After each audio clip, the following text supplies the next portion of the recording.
Good morning, everyone. Welcome to it's Monday morning. Welcome to Chronically Illing Out. I'm Nick Paro. This is Sick of This Shit Publications, and I'm joined by my friends and colleagues Soso. Good morning, Soso. How are you? Good morning. I'm okay, Nick. How are you? I'm doing all right. Stephanie and Stephanie Wilson. Good morning, my friend. How are you? Good morning. I am doing all right. I am looking at a pile of snow outside. That's just about as tall as I am, and which isn't saying much really. And So like 2'6" or something. yeah, something like that. And just trying to get through these really hard times without completely losing it in every conceivable way, in every conceivable place in my life. So this is a good place for me because this is one of my most grounding places and groups. Good. I'm glad it is because it's Monday and it's been a hell of a fucking weekend and we need grounding right now. And Beth Cruz, good morning, my friend. How are you? Loaded question. I'm wonderful. In spite of everything, the Hawks won, so go Seahawks. So I'm doing okay. I don't know who to root for this year. I grew up as a Patriots fan, and I lived in the Seattle area for nearly 10 years. So It's gonna be an interesting Super Bowl. If I even watch it. The commercials might be good. So what I do, I wait for the next commercials, day, and then on YouTube, all the commercials come up, and the halftime show and show will be really fascinating. See how the world reacts. It is. And today, my friends, good morning, everyone. We are welcomed by our friend and community member, and she does her own show, Mind Haven, with Sushi Philiac, is NeuroDivergent Hodgepodge. Neuro, good morning. It's nice to see you. It's nice to have you with us today. Can you introduce yourself to the community and maybe say what one of your chronic illnesses are, if you are comfortable with talking about any? And we'll jump in and have a great conversation. It's going to be about ableism today. Hi, good morning. It's great to be here and lovely to meet all of you. Yeah, so I'm a disabled veteran, totally and permanently disabled. TDIU, that means like total disability, individual unemployability. And so that even though I'm only at an 80% rating, it gives me 100% benefits because even though I like to work and can find a job, sometimes I can't keep them because of disabilities. Thank you for your service. Thank both of you for your service. Thank you. And I was kind of swept under the rug for a couple decades because I was in for less than a year, just under a year, and I only got like a portion of my GI benefits. And I had these disabilities that include my back. I had herniated disc symptoms in basic training, and I kept repeatedly going to the doctor and being told things like, you have a low pain threshold, or here's a really fun one. One of the doctors said, oh, that's just pain from you getting into shape. And I'm just like, okay, these don't know me. Anybody in my family that I grew up around would have laughed their asses off because I was in multiple sports all the time and I got out of shape in basic training. That's less exercise than I was used to. And anyways, I also have mental health disabilities, which is the majority of my rating, which is major depressive disorder, panic disorder, and CPTSD. Now, there's a difference between that and PTSD. PTSD Exactly. is from like a single event, but CPTSD is something that is continuously recurring and in a situation you can't escape from, which, being in the military, that's difficult when you're being mob bullied after military sexual trauma, even not reporting it.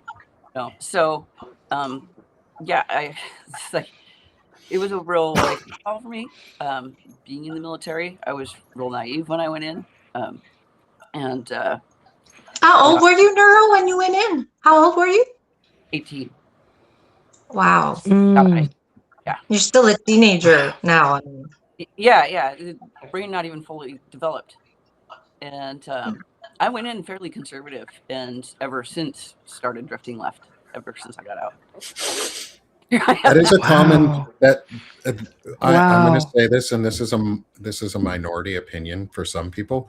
Is a lot of veterans are progressive. In fact, a lot of us became more progressive after we got out of the service because Hmm. we went and explored and saw things and met other people in different cultures. Like going to Afghanistan for me was I met people who had very, very different cultures and I had to interact with them and I learned from them. And I came back less racist than I was when I entered the country. Like I came in probably Wow. decently racist. Like I'll admit that to myself. Like I was fueled by the racism. A lot of us were. A lot of us were fueled by the fear, which turned into racism. And I'm okay to admit that I probably said some shitty things when I was a soldier that I would never say now. Like, and I know there was a lot worse things said about these folks and people in Afghanistan and just the Middle East than what I said. And I still hear people use those terms, and it's really disgusting. And so it's. I'm glad you're part of that not minority, the really silent majority of veterans who I think are more progressive than anyone makes us out to be. Also, I'm sorry that you have so many issues and that you've had to deal with all of this, and knowing folks who went through basic training who also got out due to physical or mental issues from basic training. I'll say this is I know how important it is that the military and the government continue to care for those people, for people like you, Neuro, because it is the government's fault. It is basic training's fault that you got hurt in a lot of ways. They don't do things safely at basic training everywhere. Nope. And Eight they count don't Oh, wow. get the care you need. Wow. Anyways, yeah, basic actually wasn't really that terrible for me. It was after in my training schools. Where Oh, and AIT. What were you? What did you go Sonar. in for? sonar technician, and Oh, awesome. it's having a security clearance and learning classified stuff. I couldn't even use stuff I had learned in the workforce. Yeah. No, You may not know this, Neuro, but we really just came to interview your dog, which is behind you. Yeah, that's fair. And I just want to pet your dog. Go ahead.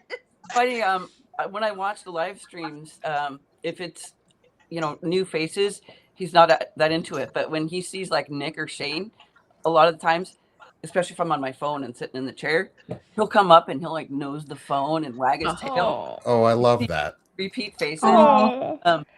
I think he's starting to get used to me talking to the computer, because it used to be he would just constantly be trying to climb into my lap. He did a little bit last night.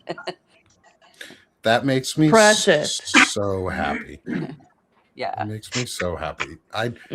Because I hear, like, I listen to Dana and Lawrence, and Dana's dog always responds to Lawrence, and has that like voice recognition. And it's cool to think that other dogs do that for me. Like, I never thought I'd really be on the radio. Like, that was a hobby that was something that I wanted to do growing up. Like, I applied to Syracuse University, and I didn't get into the program I wanted, but I could have gotten into the communication side. I wanted to do radio broadcasting for their sport, for the college basketball team, because it was my favorite college basketball team. And I was like, oh, I want to go there and do the radio broadcasting. And now guess what? I get to be on the radio. And we're on TV now. Hey, TV land. What's going on, Substack TV land? Oh my goodness. Or Google TV or Apple wait, TV. wait. You get to watch us on your big screen now. Hey, welcome to the world, friends. We are a big screen community. I'm jealous. You guys get heart. It's Are you not too working. close back? You have to like make your thumbs. Yeah. There you go. You have to have I the whole can't- butt shape, It's like it's the, the heart whole butt. arthritis. There we go. Unfortunately, I don't have that in my It's got an it back Apple in my thing for like emojis or emoticons, whatever it is. It's fun. And it's You I'm can be a glad you're with Jedi us. too. Yeah. You can be a Jedi. You can have like lasers. There's a party one. I don't know if this will do it. Yeah. Wow. And there's a My computer might be- There balloons was one. Confetti. Yeah.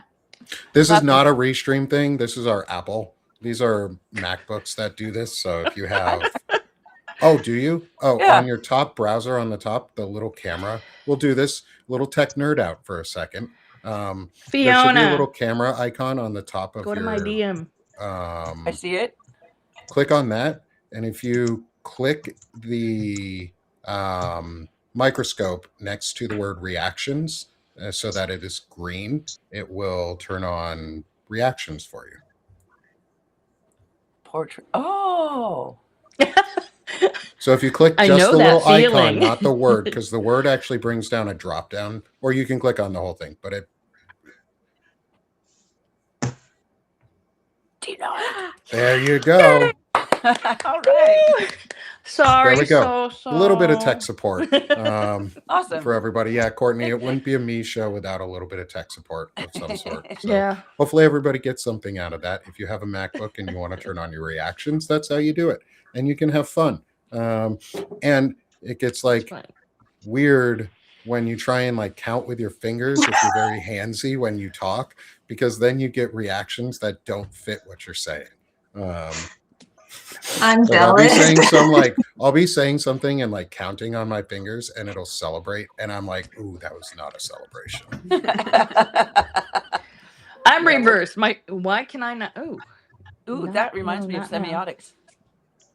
So we are here, by the way, for everyone in the audience. Thanks everyone coming on in. Welcome. Good to see you. If you are new here, welcome to Chronically Illing Out on Sick of This Shit Publications. We talk about chronic illness, the area around chronic illness. This is a chronic illness community.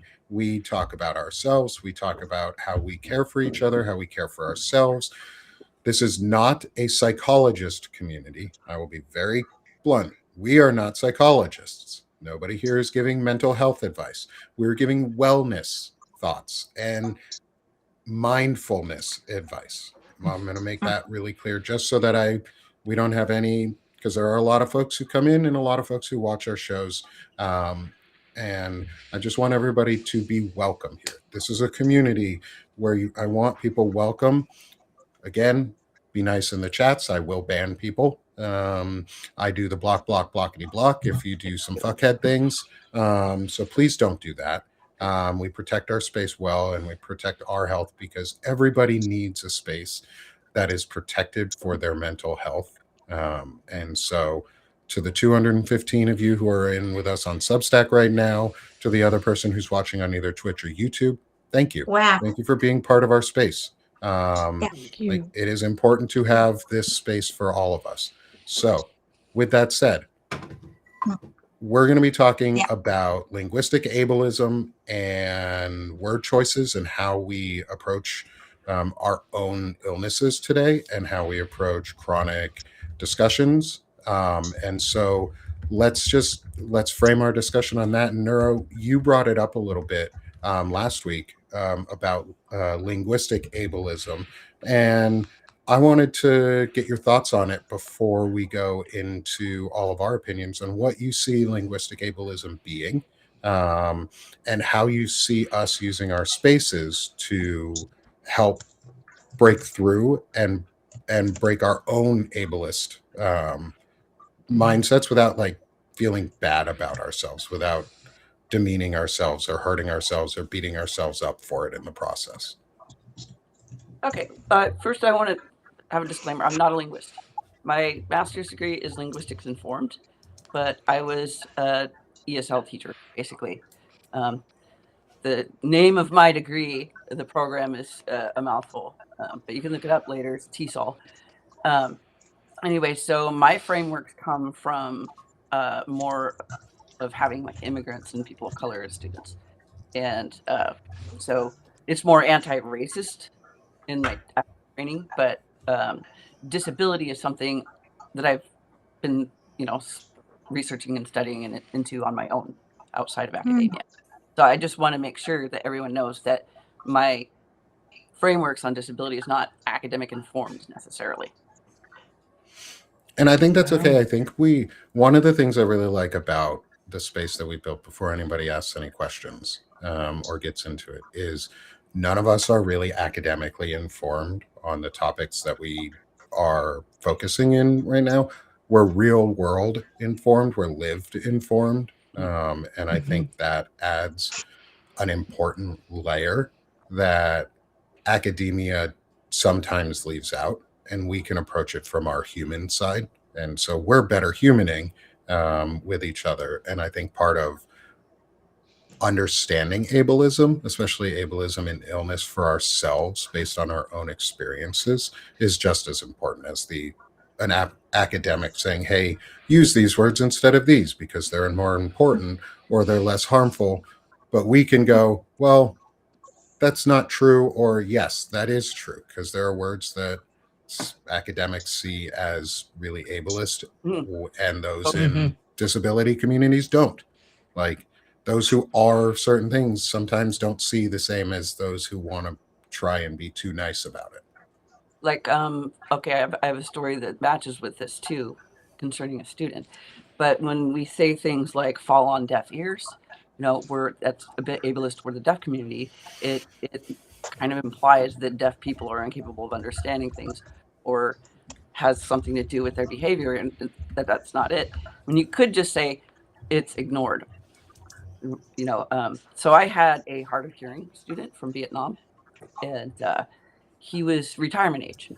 And he walked all the way to my classes, regardless of the weather.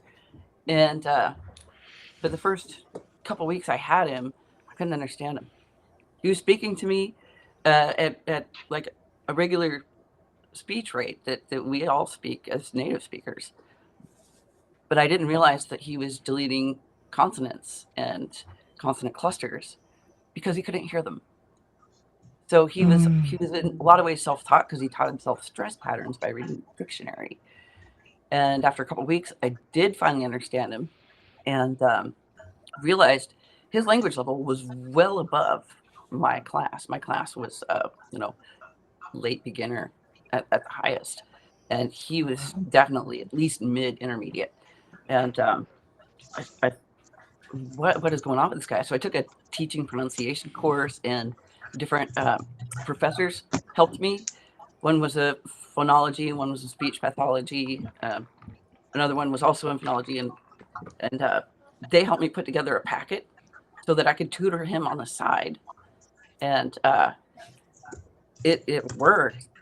Just with the teaching method that we put together, and teaching him linguistics, which is really unconventional. Wow. But teaching him linguistic phonetics and showing him the diagrams of the mouth and where the sounds are made by the shape of your tongue and everything. And it worked for him. He got to be able to speak intelligibly. He wanted to be able to talk to the grocer at the grocery store. He wanted to be able to, sit at the bar and have conversations with people. And he was eventually able to do that. But yeah, That's amazing. falling on deaf ears, something like that impacts the deaf community. That story's really amazing. Yeah. It also touches home a little bit to me. We have dealt with where you mix up all the words with letters in the words. Dyslexia. Dyslexia. And there is I'm not comparing it in the same level of linguistic challenge. There is a very interesting linguistic challenge for those who are dyslexic, I've found, because my daughter's dyslexic.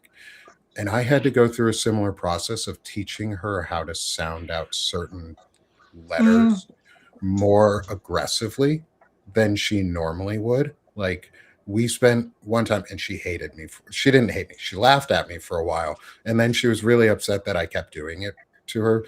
But it was that like grumpy kid upset, like, oh, I don't want to hear this over and over again, was she was having a really hard time forming ooh sounds or aw, like the difference between ooh and aw. And so I made her sit there with her lips pursed, doing a foghorn. And every time I would walk by her, I would be like, foghorn. But we would do it in a way that was nice for her, like made her feel like she knew what she was doing. And I know that's not the same as teaching like all of these different linguistic skills that you went through, but I think there's some similarity in it that allowed me to see like how destructive it can be to assume others learn either the same as you or in the same styles as you. And it really helped me like address my daughter in her style and like teach her in her style and not mine. Yeah, it was him too. He when I was done with the practical teaching practicum and had to move on to other things in grad school, he sent me this really lovely email about how I taught him more than anybody else ever could, and how much it helped him, which it was heart melting. Oh, Glad that made a difference for him. that's so rewarding, eh? Like for yourself, that must have been so rewarding. Yeah, I was really happy for him. You know, I was glad that something helped him, because he'd been going to those community education classes for a while and wasn't properly assessed. Mm. No one really stopped. It was a shoestring budget. A lot of the class sizes are huge, and the paid teachers have massive class sizes, but they also didn't really have like a lot of tech equipment. So Yeah. I'm not disparaging the program by any means, but there was at least one student that it wasn't helping before. Steph, I see your comment in the chat. Do you want to comment on that? Because I think that's a really interesting Twyla's word choice that she's talking about and how you used it too for your son, I think is a really important piece of breaking down ableism around deaf culture or speaking about deaf people in an ableist way. Right. So when he was little, he had ear infections little ear infections all the time, 2 sets of tubes. We'd go to the auto, like people would be like, the doctors would be testing his hearing and be like, I don't know, it seems like he can hear, or teachers would come to me and say, is he having trouble hearing? And, eventually when we learned that when he got his tubes and his hearing was okay, but his behavior didn't change, it became clear that at some level he just chose not what he wanted to hear, what he didn't. So I would just comment, no, he's not, he's hard of listening. He's just not, he's tuning you out, or tuning me out or whatever. And so, while we were, it's really interesting. In kindergarten, when he was in kindergarten, there was a kid who had a cochlear implant. So the entire class had to use a microphone all the time when they were speaking. So this child, whose name I don't remember, could participate in, kindergarten. There was, he didn't know sign. He could actually hear, but it needed to be amplified. And I think that for that class and probably the parents, like understanding that sometimes doing small accommodations can make huge impacts. The teachers came to me and asked about my son's hearing, and when at points it wasn't great, they'd move him to the front of the room where he would be fine. So like, I'm going to switch this a little bit because I don't quite know what to say about the deaf community. I don't know much about it except for that it's a community and there's culture and deaf is a capital D. And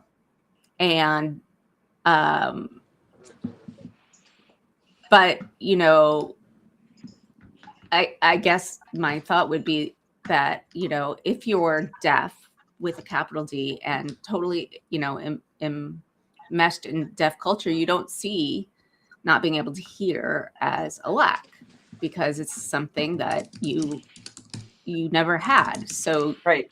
you go through life in a different way. And I don't know if you all saw that movie Coda, Love that. where there was a hearing daughter of deaf family, and she was an opera singer or a singer, and they totally could not understand her. And but they didn't feel like there was anything wrong, but they just didn't get her until they saw that, like, you know, she performed and that everybody was like in awe, and they were like, oh, maybe this is a thing. But I'm totally rambling. It's okay. But I guess the point is that we don't know what lack anybody else feels or doesn't feel. I mean, there can be, you know, I have chronic migraines and anxiety and all sorts of stuff, but you know, I think it's really hard for anybody to put. We try. Empathy is a really amazing thing, and a lot of us in this community, I think, have like ultra empathy, which is sometimes problematic because, like, it makes us super sensitive. Oh yeah. But yeah, right, like we can, like, I don't know about you guys, I like feel the emotions like rolling off of people, like all the time, and it really impacts the way I feel. Yeah, same. And I don't know that a lot of people out there who don't have similar sensitivities have any idea, like, what they're putting out in the world or what it's like to be that tuned in, or it's hard. You know, what it's like to be anybody else. And I think we have like extreme empathy, which also makes the world like the world is a fucking mess right now. But also with the ultra empathy, it makes it even harder. Yeah, I agree. And sometimes we have, you know, we're all different. As a CPTSD survivor, I have to say that you were trained, I would say, or, you know, you learn to be hyper vigilant. So it's like the hyper sensitivities that were there, like at the beginning, are even more enhanced, and you have, you know, way to react. But not everyone is the same, and we don't have the same defense mechanism.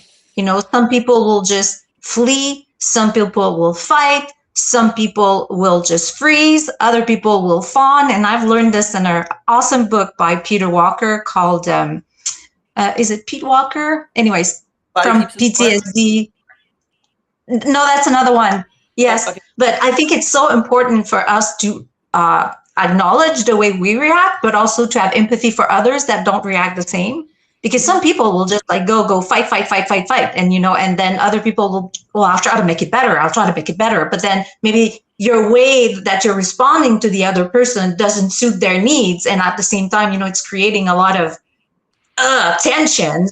And then we use words, and words, you know, they don't mean the same thing for other people. Like it's all in the way we perceive it, interpret situations.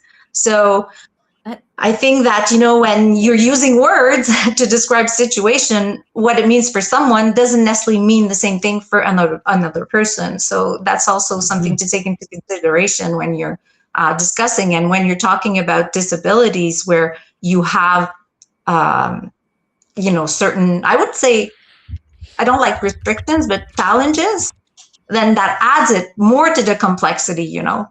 So that's it. Yeah.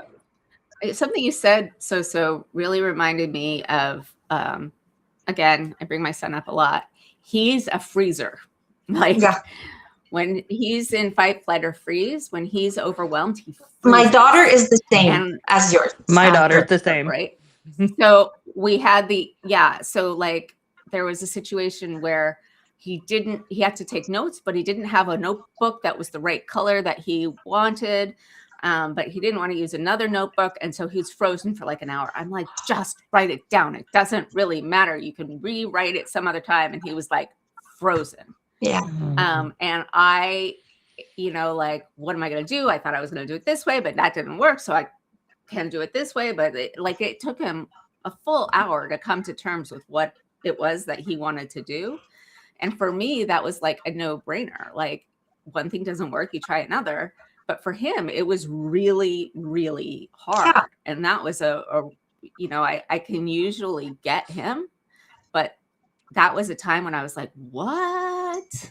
Like, I do not get this. So like, it's really hard if you have a different kind of response, if you're a fighter or a fleer or a, problem solver or a dysregulated person who's learning to regulate. I mean, like, all of that it's really hard to understand one person to or another. having mixed responses, like me. I don't know what's going to happen, whether I'll fight, freeze, or fawn, or flee. I don't. So, yeah, it's getting easier. But going out in public was challenging for me because I was always scared that something might happen to trigger me, and I didn't know what would happen after that. I used to be primarily like flee or freeze, maybe fawn, but as I got older, fights started coming out. Like, and that was usually just if I was sleeping. I tell people, if they gotta wake me up or something, don't touch me. I'll come up swinging and not even be awake. And that comes from being beat in my sleep in the Navy. Sorry if anybody's triggered. I should have done trigger warning. I know better. But yeah, we're starting to get into the territory of brain shaming here, and that spans across not just cognitive and intellectual disabilities, psychological disabilities too. And we hear all the time, every single day, if you took a notebook and wrote down every time you heard one of these ableist terms like stupid, crazy, or some people will even just say mentally ill when they're talking about an evil behavior or some sort of societal behavior, when it's not the psychology necessarily. I mean, it does play a role, but we treat it like it's synonymous with evil or incompetent, and it's not. Those things can coexist, but they're not. And it's so destructive, to just think that that's evil, like labeling those labels that it's just things that are so misunderstood. Like, right away, I don't know, but I'm just thinking of schizophrenia, back then, if you look at many, many years ago, and sometimes I think even nowadays in certain places where there's not enough education, and they would look at somebody who was schizophrenic and say like, okay, the devil is taking over his body, and it's like, whereas the person is really suffering because they're suffering from delusions. I mean, they have like unrealistic thoughts, and then they're suffering from hallucinations where they really hear noise or see things, and it must be so difficult to be in that context where even the context is not responding well, because of lack of awareness and knowledge, I would say. Especially since it's so highly stigmatized. Yeah. You look at, I'm going to go into semiotics here, but even stuff that's supposed to be accommodating can be ableist, like the disability sign. Why is it ableist? It shows a wheelchair. It reduces disability to being in a wheelchair and kind of erases all others. And especially when it comes to disorders of the brain, which are mental, neurological, cognitive, intellectual. And disability is the only community that anybody can join at any time, whether they're born into it or it's acquired later. Anybody. And also, even if you have disabilities, you are ableist. I'm going to say that. Like, I am ableist about some things and I try not to be. I'm working on it, and it's going to be a lifetime process, just like being anti-racist. There's a lot of unpacking, and I'll catch myself sometimes, be like, whoa. But I try very, very hard to be mindful of my language, not just because of how it impacts me, but how it impacts other people in the disability community. So, I try not to use words like crazy or lame, for example. You know what? Yeah, Neuro, I've gotten I like actually lame is done. go ahead, But Stephanie. crazy, I still use crazy, insane, bonkers, Mhm. bananas. Like I haven't given those up, but lame, it's so much part of our language. I mean, I haven't used lame in a really, really long time, but there's some things that we don't even think about. It's like anti-racism, where we don't necessarily think about, or homophobia, or all sorts of things where we don't necessarily think that what we're saying is impacting somebody, but it is. And Could so, I, go ahead. I was going to jump in and say, Monica is asking, does anybody else flee, freeze, or fawn, but get wildly triggered by fight? Yes. Yes. I think when I was younger, I was the fighter. I was the protector.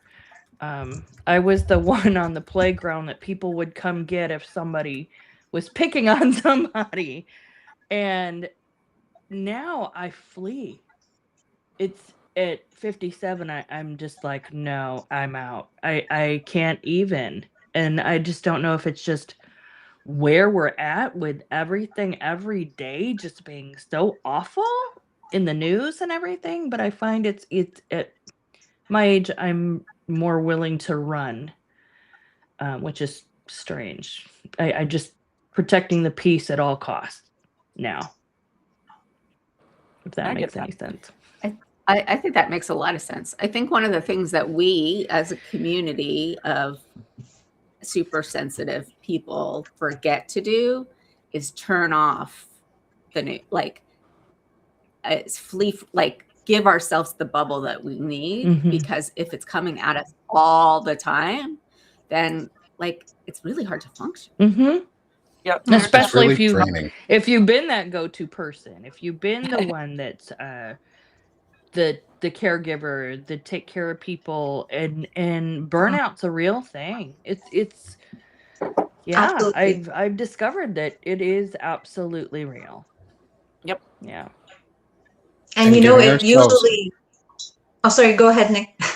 I was just going to say, and giving ourselves the grace to, or just the leniency to relax and let ourselves feel or separate from things. Like yesterday, I didn't really touch Substack at all. I released my Lento Vivo for everybody to be able to listen to, my flute trio, after hitting our Beautiful. 250 paid sub mark, which is awesome. Oh. Thank you, everyone, for being such a huge Getting the part link. of making this possible. And I took that as a chance to just get away, for like protect my space, because I spent 4.5 hours watching the video and spreading awareness around the video of Alex Pretty being murdered on Saturday. Huh. Like, Yeah. I broadcast that video I don't know how over you did and that. over and over, and I was live on it and reported on it, and I needed a break. I still do. Like, Mhm. I'm exhausted. Yeah. But I'm here because for me, this is one of my safe spaces. This is a space that I've created that is safe for not only me, but also for those who come in and discuss in the chat, and who my friends here on the live. Like, this is a safe space for us. And I think we all fight to protect that space together. Mhm. And I think we need to continue to fight together to protect our space and move forward together and protect our space, and stop hurting each other, and hurting ourselves, and let ourselves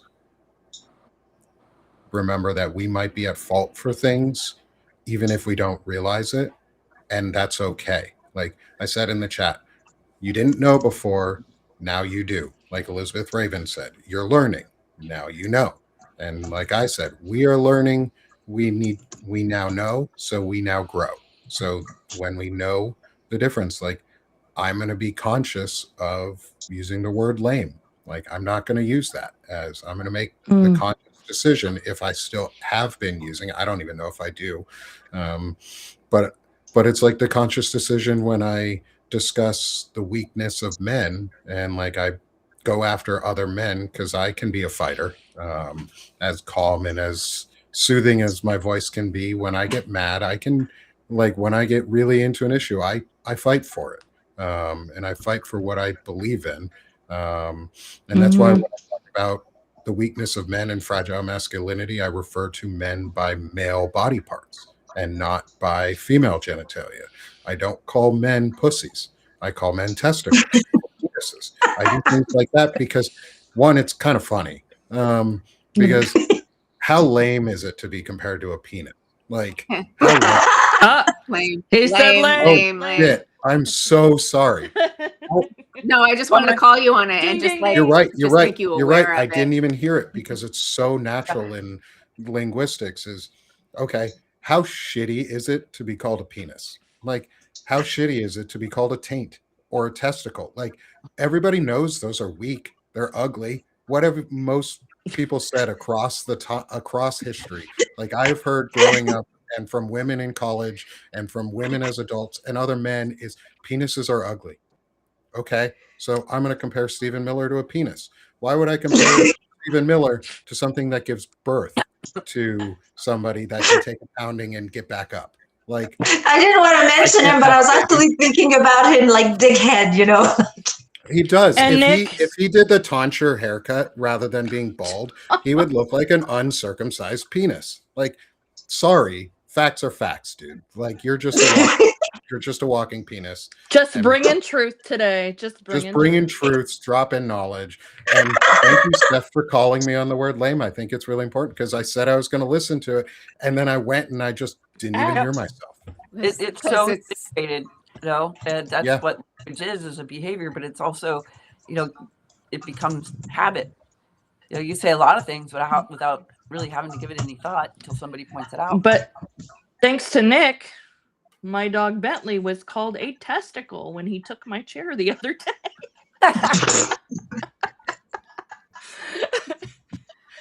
I generally like I Okay. started in this sense, a long time ago I started, talking about when people have strengths, they have the ovaries to do something, which I'm sorry for people whose ovaries are no longer functional like mine or have been removed, but like those are fucking strong things. I even mention it like, how some people say, women have balls. No. Okay. But I even Vaginal fortitude versus testicular fortitude is like a real thing. Like, testicular fortitude is you get touched and you fall over because they're weak. Like, every single man knows this. Like, you get kicked in the balls and you were just this puddle of just. But I've always been told, like, if you kick a woman right in the vagina, it's not going to hurt the same way as if you kick a man in the balls. Of course not, because our shit is soft and weak and breaks. Like, I'm sorry, men are the weaker. Welcome, Neuro. Welcome, Neuro, to our ridiculousness. Welcome. Men are the weaker gender, and that's okay. And I think part of ableism, in my mind too, is actually being able to talk about that. Is being able to say men are the weaker gender. We may be physically stronger in many ways, but in so many others, we are so much weaker. And that's okay. Conditioning. We just need to grow. That's because of social conditioning. Yeah.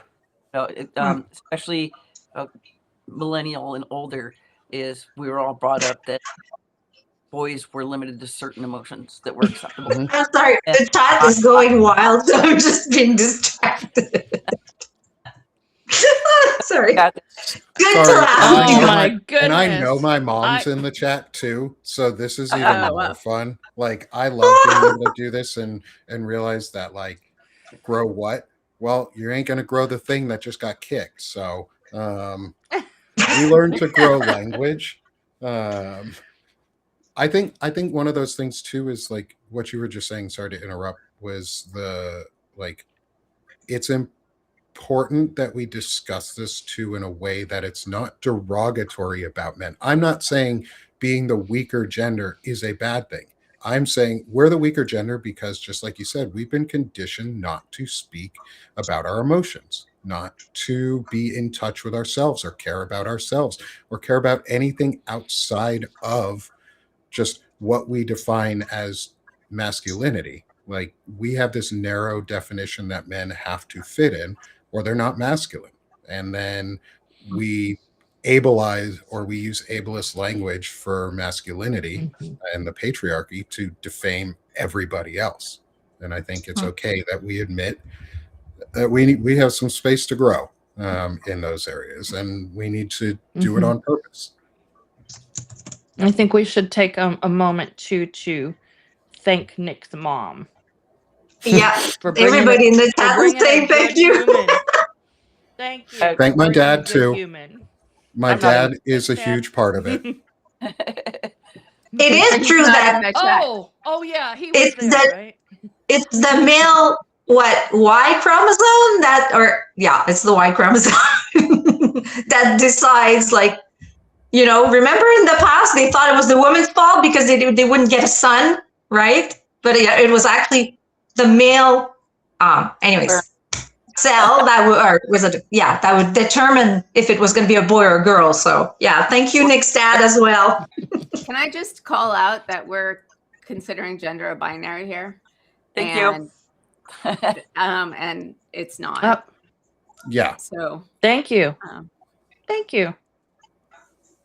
Yeah. See, yeah. this I is know. all part of this, is growing it. Go ahead. We Nora. all learn. So I actually knew an intersex person as the former neighbor a long time ago, in like 2002, something like 2002, and I don't know what pronouns they would use now, but I do remember that they were assigned female at birth and had to have parents made them have surgery as a kid to basically be female, and they later did not identify as female. Mhm. And that's where it gets like tricky and complicated, because that was against the kid's consent, right? It wasn't Right. what the kid wanted, and rightfully so. That person was very angry about all that, and I see these arguments. We're kind of derailing ourselves here, but I see these arguments about trans kids, and they don't do the surgery on minors. They do maybe puberty blockers, which up They do until on cis kids age too. like 18, 19 isn't harmful. And then the kids still decides at that point, being age of majority, can either go through with it or not. It almost doesn't happen. Who it does happen to are intersex kids. Yeah, I don't think we talk about, I think that a lot of us are becoming more and more aware of trans and gender expansive folks, but Absolutely. less aware of intersex folks. And I think that, I don't know, is this the wrong way to say it? They get screwed in any number of ways. Yeah, erased. Erased, not knowing like what gender expression, what gender they're going to feel, a mixed medley of different organs. So yeah, and I'm still having trouble. Most of my kids' friends, His sack of organs. The trans flag, by the way. Sorry, I love you that. bring I it- love that. his sack of organs. So most of my Go kids' ahead. friends are gender expansive in one way or another. And there are several who have gone from she to they, them, to they, it, to now he, or from he to they to possibly she, but I don't know if it's she, he, or she, they, and I've known some of these kids since they were really little. And it's, I think particularly for, I can't even talk about millennials because y'all are too young for me, That's but me. like that's you. It's really hard to that in between space that like my kid has absolutely no trouble. I get corrected all the time because he has a friend who presents largely as female, but is non-binary, and I call them she a lot, and he's like they, you know, like it's sometimes hard to retrain our brains. Yeah, Absolutely. I have a daughter whose friend is considering transitioning. And it's kind of, I'm always, you know, I haven't interacted with him for a long time, but, you know, I really try to be careful. But there are issues too with parents, and, you know, and you're like, you feel so like you're not sure where to put yourself because, anyways, there was a huge situation. And I just find it so sad for the kid who isn't understood, you know, like, yeah. Anyways, I'm just looking at the time now. I did this before I married my ex-wife, who was a trans woman, and she was out to me long before we ever got engaged, but not out to everybody else. And she also identified as butch, which made the cisgenders really confused. But anyway, anytime I even thought the word he, I would say out loud she, her, she, her, she, her, 10 times. And it worked pretty quickly for me. I don't know if that's going to be everybody's fix, but I've also used it for unlearning ableist terms and unlearning terms I didn't know were racist, like Eskimo is racist, so is gypsy. And there are words that are preferred, like Inuit, which is more accurate, and Roma for Romani for the Yeah. yeah.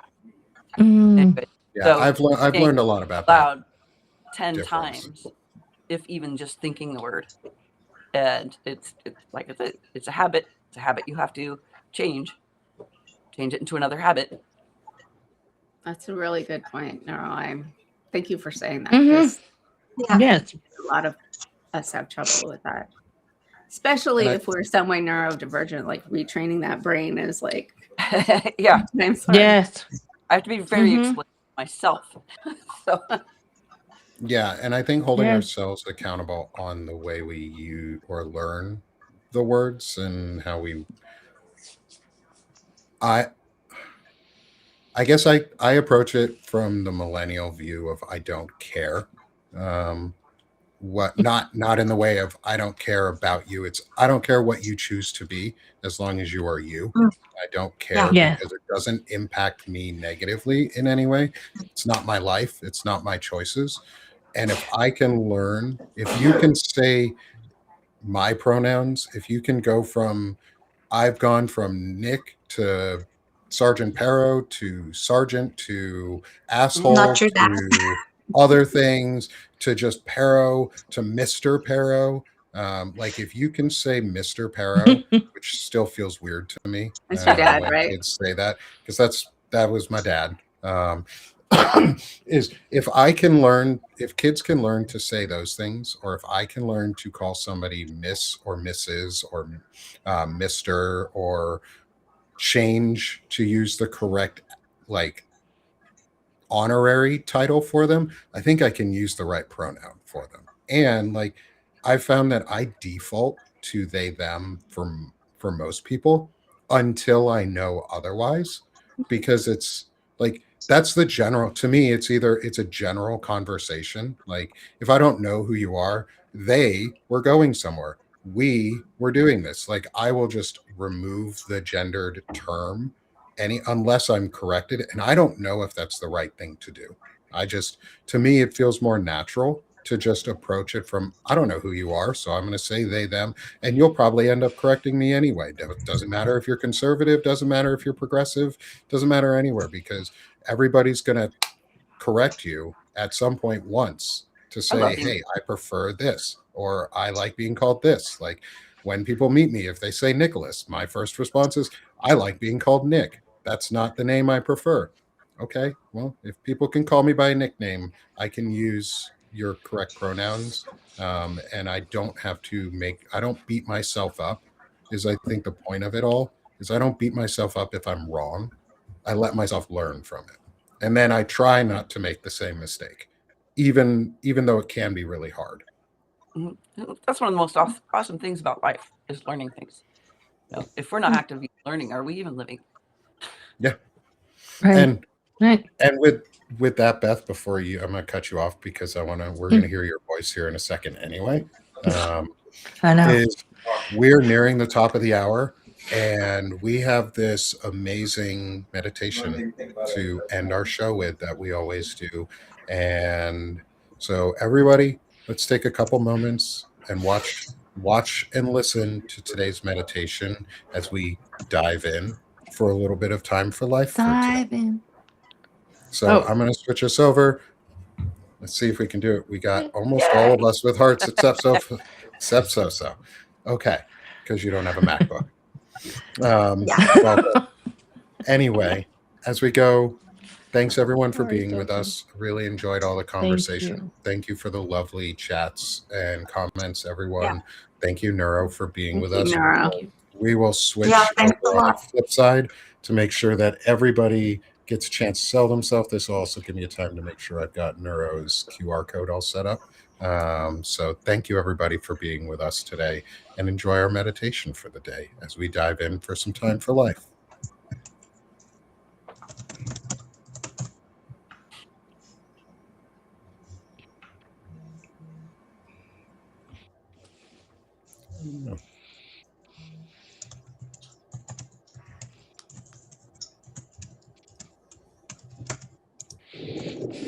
Welcome to our Dive In virtual meditation. Join me by taking a deep breath in through your nose and slowly exhale out through your mouth.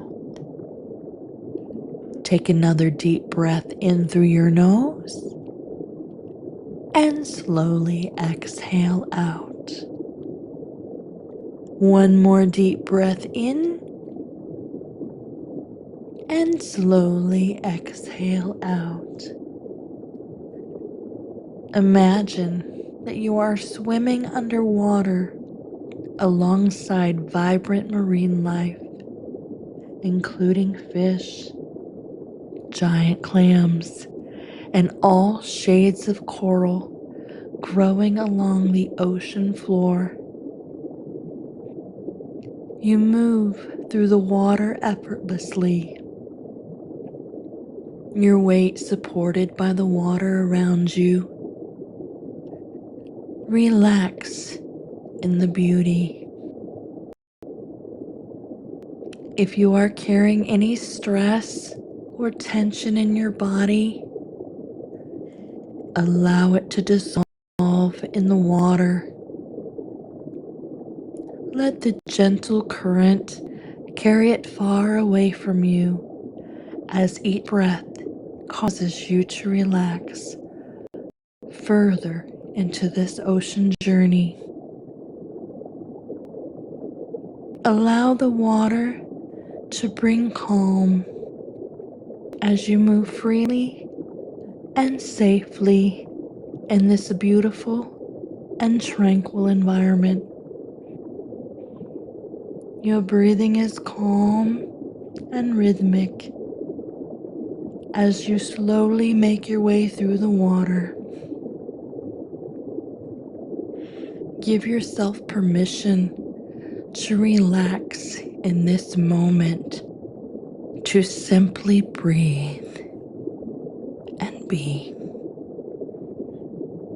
As you move through your day and week, remember that you can always return to this peaceful state at any time you need a moment of calm or stillness. It is so important to remember to take care of you.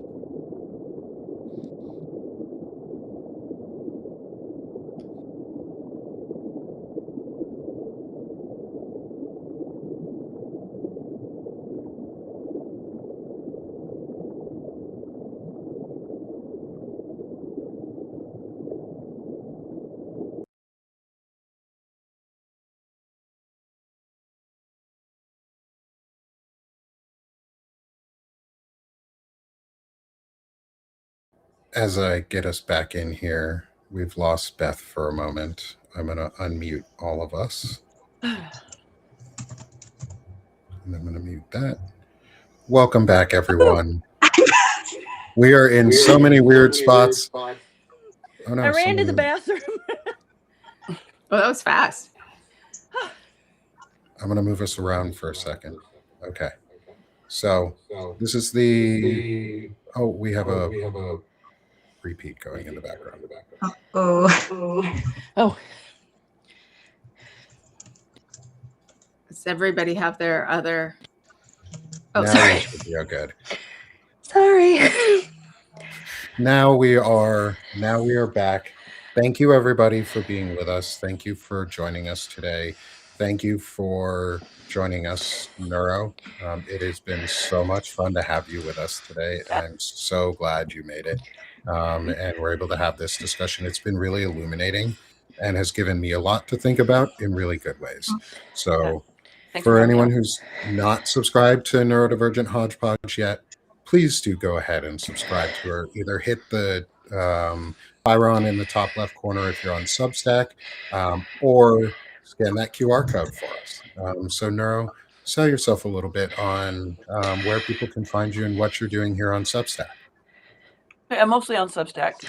I do also have a handle on Blue Sky and YouTube as well, but I forget to check those. I'm very bad at juggling social media. So I'm mostly on Substack, and I do a lot of blog entries. And the reason I call myself a hodgepodge is because I have multiple and rotating interests. So I might be political for a while. I'll throw out some poems here or there. I might write about protest music or some other kind of protest art. I might even throw up a doodle every now and then. I haven't actually drawn in a few months, so kind of itching to do that now. But anyways, yeah, Substack requires you to have like 2 interests listed. I'm like, whatever, just randomly. I hear you on that one. Oh, Yeah. my recommendation is to pick something that nobody else picks. Yeah, so if I actually have been gaining more subscribers and losing, I'll lose one here or there because they, it's not for them or whatever. Like, okay, that's fine. But I just do what I do. So if people want me to write more poetry instead of political stuff, well, my poetry is political too. Even my latest, Just a Piece of Gravel, is a protest poem. But if they want more of that, I'd be happy to do that. I love being creative. I would be happy if you did poetry. I'll read it too. I like reading other people's poetry on my shows. I think it's awesome, and spreading that awareness and spreading the poetry, because we need more creativity right now. And all the creativity, we need creative solutions to a really drastic time. So let's put poetry out there. We need. Outlets are Where's good. all the music? I don't do music. Not you specifically, my friend. Yeah. I sent you something this morning, Nick. Oh yeah, I will. You did. I saw that. I'll have to listen into it. I brought that up because I knew you sent me something about music today and where all the protest music is, and I'm glad you did. Thank you. You're welcome. And so please come support Neuro. She is amazing, and this has been such a wonderful conversation. Thank you so much for being with us today. And let's move to my other friends and hosts. Is Stephanie Wilson. Sell yourself, my friend. Hello, everybody. So I am here with Chronically Illing Out, and I have my focus otherwise is on the context of this moment, choosing freedom over fascism. And I'm on most weeks, Tuesday and Wednesday at 1. Tomorrow, I have a woman named Zara Amanpour on. She's Iranian, and she's going to tell us what's going on the ground in Iran. Oh, wow. Yeah. Wednesday and Thursday, I'm not going to be around because I am starting teaching a class on empathy-based leadership. So I won't be here. And Friday, I am on the Anti-Fascist Book Club with Nick and Chris Goldsmith and whoever else comes. And I would love it if you would subscribe or do a paid subscription or even just buy me a coffee. So I will see you all around. I am so glad you all made it. This is maybe one of our biggest crowds ever. And thanks for being here. Thanks for being with us, Steph. I always love having you. And I'm so glad you're a part of my life and a part of this group. Oh, thanks. Me too. So, how about you, my friend? I'm gonna try to focus because I have fibro brain this morning, but I would like to thank this community for allowing me to basically share my world, which is why I call it Social's World, because I agree with you, Neuro. I like so many things. Like I could just jump from writing. I like to share my photography because for me, hiking and snorkeling when I can't is very important because it reminds me to move. And this is important because otherwise I would just, unmove, which is important when you have fibro. But anyways, I digress just to say that thank you for enjoying the photography. And also, I would like to say, please, this is going to sound weird, but don't become a paid subscriber if you can't afford it. I would like to just please support my friends. But if ever you appreciate what I do and you can't, I'm always grateful. And I also enjoy a nice karaoke challenge. So that is something that I try to do, which is, right now it's more a trial period, but I like singing. So if you want to bring time for joy, which and life, which I will let Beth, my co-host of this new podcast that we have together, explain, because now I've taken too much time. All right. Thank you, Nick. Appreciate you guys. Thank you, Sosa. I'm so glad you're here too and part of the community and life. Let me hold on, getting hearts out. And next, Beth, the Possibilitarian's Light. Sell yourself, my friend. I was just gonna be quick and just say, oop, that's it. That's all. That's it. Well, you are a delight. You are a delight, Beth. Thank you. Please subscribe, friends, to Beth and everyone here. And then finally, come subscribe with me here at Sick of This Shit Publications. Help me continue to build this and grow this amazing community and grow this entire project as we try and create a space for each other and learn and become better humans and do better peopling. And for me, that's helping men become better men and teaching boys and other men that they can do the right thing and do good things and grow from where they are, and challenge their identity that is currently in place, this fragile, toxic masculinity, and replace it with something intelligent. So thank you, everybody. Thank you for coming to today's Chronically Illing Out. For the almost 650 people here on Substack with us, we are restreaming on YouTube and Twitch. Our primary platform is Substack. To the nearly 650 people with us this morning, thank you. Thank you for being part of our community. Thank you for caring. Thank you for coming and listening to us. Go have a good rest of the day because we are sick of this shit and we're now doing this shit. We're out here doing this shit. So let's go bring some positivity to each other today. Yeah! And let's go do some shit. So thank you all. And we'll be back next Monday at 11 a.m. Eastern for another Chronically Illing Out. Thanks, everyone. Have a great day. Thank you. Bye-bye.